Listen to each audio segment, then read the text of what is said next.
السلام علیکم ورحمۃ اللہ وبرکاتہ۔ بسم اللہ والحمد للہ والصلاة والسلام علی رسول اللہ، اما بعد۔ خواتین و حضرات، سوال جواب کی نشست کے ساتھ خلیق الرحمن آپ سے مخاطب ہیں۔ ہمارے پے در پے سوالات قرآن کریم کے حوالے سے ہیں، جوابات اسی قرآن کریم کے حوالے سے ہیں۔ آج کا سوال نمبر 30 ہے۔ سوال نمبر 29 پہ ہماری بات ہو چکی ہے۔ کیوں بھئی، احسان ایسا ہی ہے؟ سوال نمبر 30 ہے۔ سوال نمبر 30 یہ ہے، عربی لغت کی روشنی میں قرآن کو سمجھنا اور عربی لغت کی روشنی میں قرآن کی تفسیر کرنے میں کوئی فرق ہے؟ یعنی فہم قرآن لغت کی روشنی میں اور تفسیر قرآن لغت کی روشنی میں، ان دونوں میں کوئی فرق ہے؟ جی ہاں، دونوں میں بہت فرق ہے۔ بعض بلکہ بہت سے لوگ اپنی کم علمی کی وجہ سے یا غیر شعوری طور پر دونوں میں فرق کو نظر انداز کر دیتے ہیں۔ فہم قرآن کو سمجھنا عربی لغت کی روشنی میں اور قرآن کی تفسیر کرنا عربی لغت کی روشنی میں، ان دونوں کے درمیان فرق کو آپ یوں سمجھیے کہ فہم قرآن کی دو سطحیں ہیں، دو لیول ہیں۔ قرآن کی سمجھ کی دو سطحیں، دو لیول ہیں، ایک علمی سطح ہے اور ایک عوامی سطح ہے۔ فہم قرآن کی علمی سطح کا تعلق چونکہ تفسیر قرآن سے ہے، لہذا جب ہم تفسیر قرآن پہ بات کریں گے تو وہی بات فہم قرآن کی علمی سطح سے متعلق ہوگی، اس لیے علیحدہ سے فہم قرآن کی علمی سطح پر بات کرنے کی ضرورت نہیں ہے۔ البتہ فہم قرآن کی جو عوامی سطح ہے، اس کا تعلق قرآن کریم میں مذکور عقائد سے، نظریات سے، اخلاقیات سے، معیشت اور معاشرت کے موٹی موٹی باتوں سے ہے۔ عقائد ویسے ہی موٹے موٹے ہوتے ہیں، توحید، رسالت، آخرت، ختم نبوت، صاحب یہ چیزیں، اور اخلاقیات، معیشت، معاشرت کی موٹی موٹی باتوں سے ہے، جو فہم قرآن کی عوامی سطح ہے۔ جنت جہنم کے تذکروں سے ہے، اقوام و ملل کی سرگزشتوں سے ہے، سمجھ آئی؟ جسے ایک عربی دان شخص قرآن کو پڑھ کر یا سن کر فوری سمجھ جاتا ہے، یا غیر عربی دان ترجمے سے بآسانی سمجھ جاتا ہے، عبرت حاصل کرتا ہے، سیکھ جاتا ہے، موحد بن جاتا ہے۔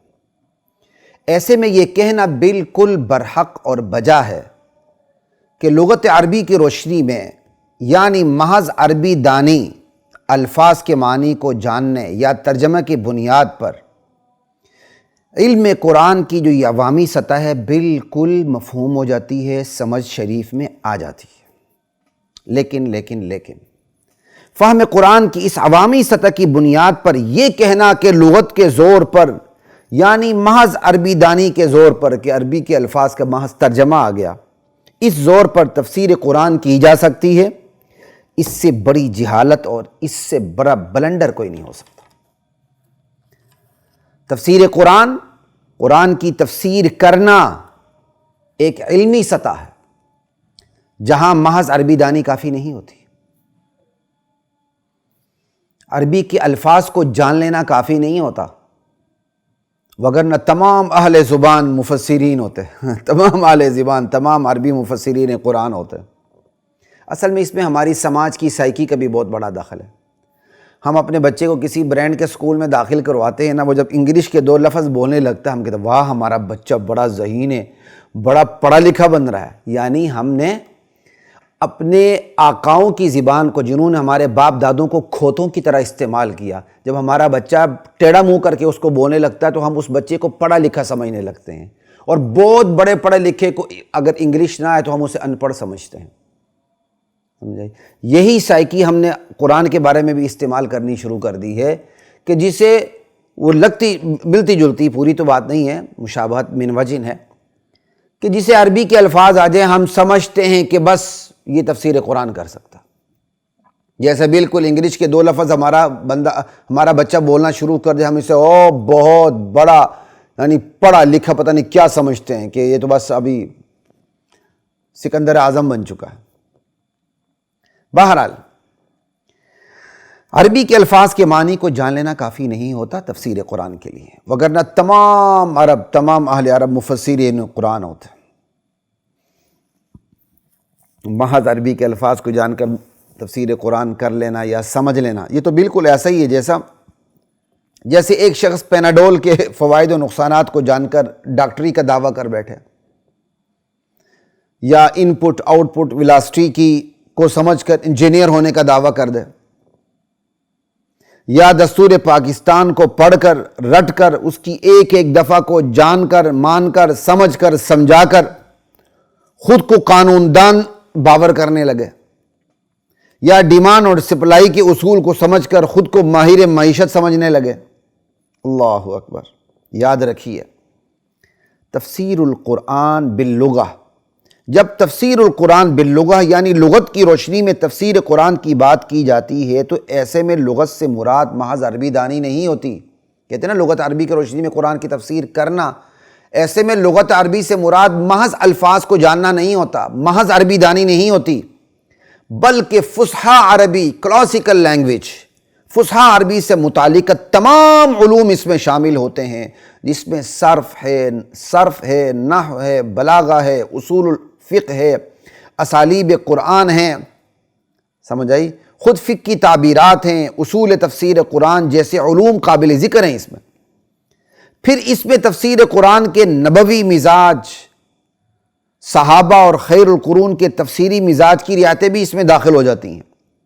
یہی فہم قرآن کی علمی سطح ہے، جو عوامی سطح سے بہت بلند، بالا، برتر، اعلیٰ اور عرفہ ہوتی ہے۔ بالکل ایسے ہی جیسے مسلسل بیماری اور دواؤں کے تجربات سے گزرنے والے مریض کی معلومات کی سطح اور ایک ماہر ڈاکٹر کے علم کی سطح میں فرق ہوتا ہے، بس یہی سمجھیں کہ یہی فرق، بلکہ اس سے زیادہ فرق تفسیر قرآن کی، فہم قرآن کی علمی اور عوامی سطح میں ہوتا ہے۔ مریض اور ڈاکٹر کی مثال میں نے اس لیے دی اور زیادہ مناسب بھی اس لیے لگی کہ ہمارے معاشرے کے مریض بھی خود کو ڈاکٹر سمجھنے لگتے ہیں، بالکل ایسے ہی جیسے ہمارے سماج کا روحانی مریض خود کو مفسر قرآن گرداننے لگتا ہے۔ فہم قرآن کی عوامی سطح اور علمی سطح میں، یا فہم قرآن کی عوامی سطح اور تفسیر قرآن میں فرق کی اس سے بڑی اور واضح مثال کیا ہو سکتی ہے کہ جو صحابہ محض قرآن سن کر، پڑھ کر ایمان قبول کر لیتے تھے، وہ سب کے سب مفسر قرآن نہیں کہلاتے تھے، بلکہ قرآن کو سن کر، پڑھ کر، پھر بارگاہ نبوت میں بیٹھ کر قرآن کی تفسیر سیکھتے تھے۔ پھر ان صحابہ میں سے تفسیر قرآن میں جنہیں مہارت حاصل ہو جاتی تھی، وہی تفسیر قرآن کرتا تھا۔ دیگر صحابہ تفسیر قرآن سے متعلق انہی سے سوال کرتے تھے اور تشفی پاتے تھے۔ خلاصہ کلام یہ ہے کہ فہم قرآن کی عوامی سطح کی نوعیت اور ہے، فہم قرآن کی علمی سطح کی نوعیت اور ہے۔ فہم قرآن کی علمی سطح رکھنے والا ہی مفسر قرآن بنتا ہے، فہم قرآن کی عوامی سطح رکھنے والے کو خود سے تفسیر کی اجازت نہیں ہوتی۔ جب یہ کہا جاتا ہے کہ ایک عام شخص بھی لغت عربی کی روشنی میں قرآن کو سمجھ سکتا ہے، تو اس سے مراد قرآن کریم میں مذکور کفر و اسلام کے مابین حد فاصل عقائد، نظریات، اخلاقیات، معیشت اور معاشرت کی بنیادی اور موٹی موٹی باتیں ہوتی ہیں۔ جنت جہنم کے تذکرے اور اقوام و ملل کی سرگزشتیں ہوتی ہیں، جسے عام عربی دان عربی سن کر یا غیر عربی کے ترجمے سے سمجھ لیتا۔ اب یہاں لغت سے مراد محض عربی دانی ہوتی ہے یا عربی کا ترجمہ ہوتا ہے، سمجھے؟ اور قرآنی تعلیمات سے مراد اصولی اور موٹی موٹی باتیں ہوتی ہیں، اجتہادی اور فقہی باتیں نہیں ہوتی۔ اور جب یہ کہا جاتا ہے کہ لغت کی روشنی میں قرآن کی تفسیر کی جا سکتی ہے، تو ایسے میں لغت سے مراد محض عربی کے الفاظ کے معنی کو جاننا نہیں ہوتا، بلکہ فصحا عربی سے متعلق تمام علوم داخل ہوتے ہیں، اور ساتھ ہی تفسیر سے متعلق مزاج نبوت، مزاج صحابہ اور مزاج خیر القرون کی رعایت داخل ہوتی ہے، اور تفسیر میں عوامی اور علمی دونوں سطحیں داخل ہوتی ہیں۔ یہی وجہ ہے کہ ایک عام انسان کے لیے ایک آیت، صرف ایک آیت ہوتی ہے، اس کا ترجمہ ہوتی ہے، اس کا ترجمہ ہوتا ہے، اس کی ایک معمولی سی تشریح ہوتی ہے، یعنی ایک آیت ترجمے پر اور ایک وضاحتی تشریح پر مشتمل ہوتی ہے ایک عام انسان کے نزدیک، جبکہ علمی سطح پر اس آیت کے 20 پہلو ہوتے ہیں، اور ایک ہی آیت سے لا تعداد مسائل اخذ کی جاتے ہیں، استنباط کا، استخراج کا سلسلہ چلتا ہے۔ ایک آیت کے تحت فقہا کے استنباط کے طریقے مختلف ہو جاتے ہیں، علتیں مختلف ہو جاتی ہیں، حکم مختلف ہو جاتا ہے، ریزننگ جدا جدا ہو جاتی ہے، تعبیرات تک مختلف ہو جاتی ہیں۔ عوامی سطح کا بندہ کیا جانے اس علمی سطح کو؟ اللہ اکبر! لوگ اتنا بھی نہیں سوچتے کہ دستور کی چند دفعات پر پورا ملک چل رہا ہوتا ہے۔ دستور کی چند دفعات پر پورا ملک، صرف 1973 کے دستور کو دیکھ لیں، وہ چند دفعات ہی ہے نا، آج تک چل رہا ہے، پورا ملک چل رہا ہوتا ہے۔ اب اس دستور کی چند دفعات کی تشریح کون کرتا ہے جس سے پورا ملک چل رہا ہے؟ ہر نتھو پھتو ایرا غیرہ کرتا ہے، اہل قانون کرتے ہیں، وہی اہل قانون جن کو اجازت ہوتی ہے، ہر اہل قانون بھی نہیں، ہر قانون دان بھی نہیں۔ تو یہی سوچ لیں قرآن کی دفعات کا، قرآن کی چند دفعات ہے نا، قانونی دفعات تو بہت کم ہے، اصولی باتیں کرتا ہے قرآن کریم، ان دفعات کی تشریح، تعبیر کون کرتا ہے؟ اہل قرآن، جنہیں تفسیر قرآن کا ملکہ حاصل ہوتا ہے، لغت عربی اور اس کے متعلقہ تمام امور پر ان کو دسترس حاصل ہوتی ہے، تقوی اس پر مزید ہوتا ہے۔ لا الہ الا اللہ واللہ اکبر۔ بہرحال اگر آپ خود مفسر قرآن نہیں ہیں، تفسیر قرآن کا شہد بنانا نہیں جانتے آپ، تو خدا را پہلے سے بنے ہوئے شہد کا مزہ لیں بس۔ آپ کو کس نے کہا ہے کہ شہد کے نام پر زہر بناتے اور کھلاتے پھریں؟ خود سے شہد بنانے کی فکر میں غلطاں کبھی بھی نہ ہوں۔ اللہ اکبر! یہ اللہ کی تقسیم ہے۔ مکھی شہد بناتی بھی ہے، کھاتی بھی ہے، اتنی سی مکھی شہد بناتی بھی ہے، کھاتی بھی ہے۔ انسان اشرف المخلوقات ہے، صرف شہد کھاتا ہے، بنا نہیں سکتا۔ یہ تو اللہ کی تقسیم ہے بھائی۔ یہی حال تفسیری شہد کا ہے۔ کوئی تفسیر کا شہد بنائے گا بھی، استفادہ بھی کرے گا، افادہ بھی کرے گا۔ اکثر لوگ اسی تفسیری شہد سے مستفید ہوں گے، فائدہ اٹھائیں گے بس۔ اکثر لوگوں میں خود سے تفسیری شہد بنانے کی اہلیت نہیں ہوگی، اور یہ ہر شعبے میں ایسے ہی ہوتا ہے۔ ہر شعبے میں چوٹی کے لوگ انگلیوں پہ گنے جاتے ہیں۔ البتہ اگر کوئی شعبہ یتیم ہو جائے تو ہر بندہ اس شعبے پر ہاتھ مارتا نظر آتا ہے، ماہر بنتا پھرتا ہے۔ جیسا کہ ہمارے سماج میں طب یونانی کا یہ حشر نشر ہوا ہے، ہر بندہ حکیم بنا ہوا ہے کشتوں کے نام پہ۔ اب جسے ویاگرا بنانی آ جائے وہ ڈاکٹر ہو گیا۔ اللہ اکبر! خدا را یہ سلوک اسلام کے ساتھ، قرآن کے ساتھ نہ کریں، وگرنہ اپنی جان خرچ کر کے، اوقات خرچ کر کے، مال خرچ کر کے کیا خریدیں گے؟ جہنم خریدیں گے، جہنم۔ اپنی جان کھپا کر، اپنا مال کھپا کر، اپنے اوقات کو کھپا کر جہنم خریدیں گے، مفت میں نہیں خریدیں گے۔ یہ چیزیں دے کر جہنم کو لیں گے۔ بچیں ان چیزوں سے۔ نیم حکیم خطرہ جان، نیم ملا خطرہ ایمان۔ نیم ملا نہ بنے۔ اللہ اکبر! لا الہ الا اللہ۔ اس پر مجھے ایک یو ای ٹی کا واقعہ بھی سنانا میں بہتر سمجھتا ہوں۔ کسی دور میں جب میں یو ای ٹی لاہور میں نے لیکچرشپ کے لیے میں نے انٹرویو دیا، اور الحمدللہ کامیاب بھی ہوا، میں وہاں پڑھاتا بھی رہا، وہ ایک الگ داستان ہے۔ تو جب انٹرویو ہوا تو مجھے آج تک یاد ہے کہ ہمارے جی سی جو اس وقت کالج ہوتا تھا، جو یونیورسٹی شاید بن چکا تھا جی سی، کالج یا یونیورسٹی کا درجہ اسے مل گیا تھا، شاید پتہ نہیں یا ملا نہیں تھا. تو اس کے ایک سابق پرنسپل تھے، وہ بھی انٹرویو لینے والوں میں شامل تھے، اور ایک بریلوی مسلک کے عالم دین جو بہرحال صرف نو میں انہیں بڑا عبور تھا، مفتی غلام سرور قادری صاحب،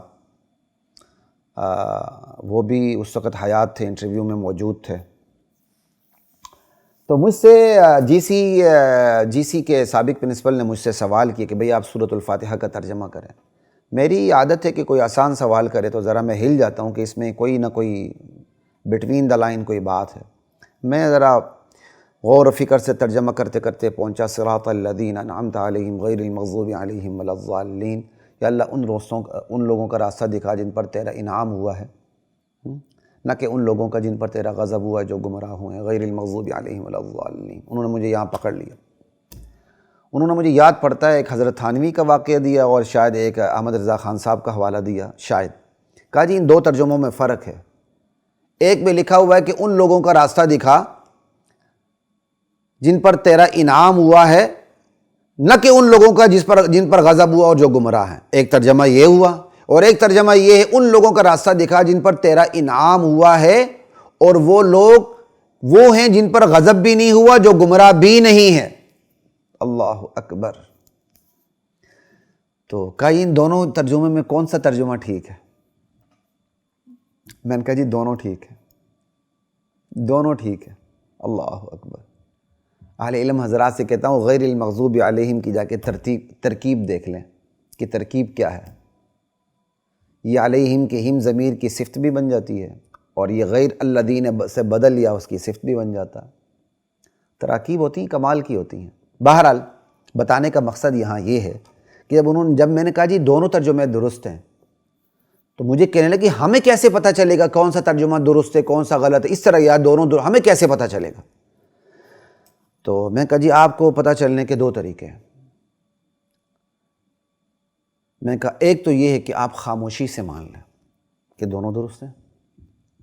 اس طرح کا میں نے الفاظ کہے تو مسکرائے ذرا، کہنے کہ دوسرا طریقہ. میں کہا دوسرا طریقہ یہ ہے کہ آپ عربیت میں کمال حاصل کریں، آپ کو پتہ چل جائے گا. الحمدللہ میری سلیکشن ہو گئی تھی، پھر میں یونیورسٹی میں پڑھاتا بھی رہا ہوں.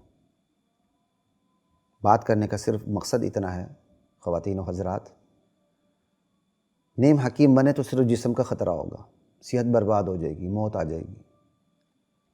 اور اگر غلطی سے موت آ گئی کسی حکیم کے برباد کرنے سے تو انشاءاللہ شہادت کا درجہ بھی مل جائے گا. لیکن نیم حکیم تو خطرہ ہی ایمان ہوتا، نیم ملا تو خطرہ ہی ایمان ہوتا. بندہ دین کی طرف آتا نہیں، آتا تو شیطان اس کو راستہ سمجھا دیتا ہے، تو اس سے بڑا تو محدث اور مفسر تو کوئی ہے ہی نہیں ہے. تو خدا را فرق کیجئے. لغت عربی کے روشنی میں قرآن کو سمجھنا اور قرآن کی تفسیر کرنا الگ الگ چیزیں ہیں. سمجھنا اس کی دو سطح ہو سکتی کہ عوامی سطح اور علمی سطح. علمی سطح جو ہے وہ اور قرآن کی تفسیر کرنے میں کوئی فرق نہیں رہتا، ٹھیک ہے نا جی. جو علمی سطح پر سمجھتا ہے تو علمی سطح پر اس کی تفسیر بھی کر سکتا ہے، اس لیے ہم نے دونوں کو ایک ہی اس میں خانے میں رکھا. جو عوامی سطح ہے لغت عربی کی روشنی میں قرآن کو سمجھنا، تو قرآن و کریم کی جو سمجھنے کی سطح ہے، موٹی موٹی باتیں، عقائد، نظریات، اخلاقیات، معیشت کی، معاشرت کی موٹی موٹی باتیں، یہ محض لغت عربی یعنی الفاظ کو جاننے سے آپ کو یا سننے سے آپ کو پتہ چل جائے گا. لیکن جب کہا جاتا ہے لغت عربی کی روشنی میں قرآن کی تفسیر کرنا تو پھر لغت عربی سے مراد محض انا طالب انت استاذ نہیں ہوتا جناب. ہم تو تنوین بھی نہیں گراتے، اتنے جاہل ہیں، ٹھیک ہے. پھر لغت کے تمام علوم، کلاسیکل لینگویج کے، عربی فصحی عربی کے تمام متعلق علوم اس کے اندر داخل ہو جاتے ہیں. نہ صرف یہ داخل ہوتے ہیں بلکہ تفسیر قرآن کا نبوی مزاج، صحابہ کا مزاج، خیر القرون کا مزاج، یہ ساری ریاتیں بھی اس کے اندر داخل ہو جاتی ہیں. اور بہت کچھ ہے جو آپ پیچھے سارا مسلسل سنتے آ رہے ہیں. قرآن کریم کے متعلق ہمارے سوالات سوال نمبر 21 سے شروع ہوئے ہیں اور آج سوال نمبر 30 تک پہنچے. ایک سوال مزید بھی انشاءاللہ آگے آئے گا، پھر ہم اس کا چیپٹر کلوز کریں گے. اجازت دیجیے خلیق الرحمن کو. السلام علیکم ورحمۃ اللہ وبرکاتہ.